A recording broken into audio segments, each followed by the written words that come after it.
In the heart of Hollywood, where dreams and darkness walk hand in hand, the young life of a dreamer is brutally cut short. February 21st, 2001, Ashley Ellerin, a 22-year-old fashion student, was found murdered in her Los Angeles residence. The brutality of the crime of 47 stab wounds shocked even the most seasoned LA investigators. That night, Ashley was home alone.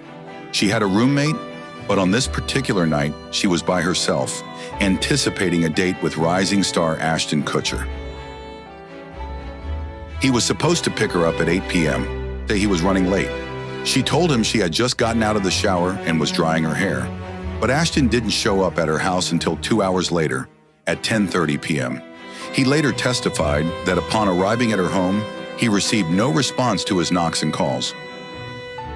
Peering through a window, he noticed what he presumed was a wine spill on the floor. Thinking she was upset he was late and had gone out without him, he left. But here's the puzzling part. Ashley had been stabbed 47 times. Could such a gruesome scene be mistaken for a spilled drink? This raises unsettling questions about what Ashton truly saw and why he chose to leave. Plus, all the lights in the house were still on, every single one. So let's think about this. Ashley had been stabbed 47 times. The sheer brutality of the crime suggests a prolonged, frenzied attack, blood everywhere. Yet through the window, Ashton saw nothing but a spill, a single stain, no signs of struggle, no overturned furniture, no chaos. So, Ashton admitted he was late that evening, but the reasons remain vague. Was it a simple case of poor time management, or was there something more sinister at play? Some speculate that his tardiness was intentional, ensuring he wouldn't interrupt or witness the deadly act. But let's break it down. He was supposed to be there at 8 p.m. He called at 8:24 p.m. She was still getting ready, and yet he didn't show up until 10:30 p.m. That's not just a little late. That's over 2 hours. Where was he? What was he doing? And here's the real question. Did anyone see him during that time? Or was he just unaccounted for? Upon learning of Ashley's death, Ashton immediately contacted LAPD, expressing concern that his fingerprints were on her door and emphasizing his distress, testifying he was freaking out. Was this the reaction of a shocked, freaking out acquaintance? Or a calculated move by someone with deeper involvement? Here's something to think about. When people panic, they don't act rationally. They don't immediately worry about how guilty they'll look. They call friends. They scream. They don't calculate their legal exposure. Ashton, he did the opposite. He didn't ask questions. He didn't express confusion. His first thought was, the police are going to find my fingerprints. But here's the thing. If he truly had no idea what happened that night, why was this his first instinct? Think about it. Imagine hearing someone you know has been brutally murdered. What's your first reaction? Shock? Questions? Denial? Ashton's reaction was different. It was immediate and almost rehearsed. Some believe he already knew.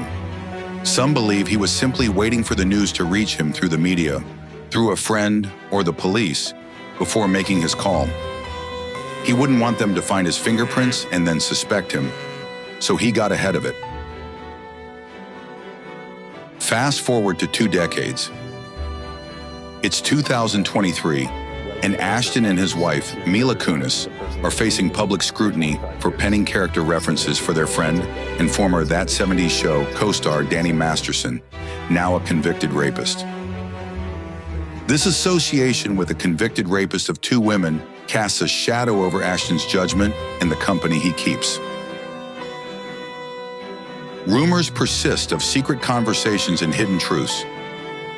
Some allege that Ashton and Masterson share secrets that, if unveiled, could reshape our understanding of Ashley Ellerin's murder. Is it possible that the events of that night are part of a larger, more sinister narrative? We are left pondering, what truly caused Ashton's delay that night? How could he mistake a scene of such violence for a simple spill? Was his immediate concern for his fingerprints a sign of foresight? Do his connections to individuals like Masterson suggest deeper entanglements? Is there a possibility of a broader cover-up involving Hollywood elites? In 2019, after years of speculation, Michael Gargiulo, Ashley Ellerin's next-door neighbor, was convicted of her murder. He was also linked to the brutal killings of 2 other women. But the story doesn't end there. The question remains, was Ashton merely a bystander in this gruesome murder mystery? Or does he know more than he's letting on? Because here's the thing, Ashton Kutcher has long been linked to powerful men who've later faced serious allegations. Danny Masterson, convicted rapist. Diddy, now facing disturbing accusations of human trafficking, abuse, and worse. And then there's something else. Ashley Ellerin wasn't the only woman close to Ashton Kutcher to die young under mysterious circumstances. In 2009, his ex-girlfriend, actress Brittany Murphy, was found dead in her home. The cause? Officially, pneumonia and anemia. But over the years, experts, fans, and even her own father have questioned whether she was actually poisoned. And just 5 months later, her husband died in the exact same house. Same symptoms, same bizarre circumstances, same unanswered questions, 2 women, 2 tragic deaths, and Ashton Kutcher at the center of both stories.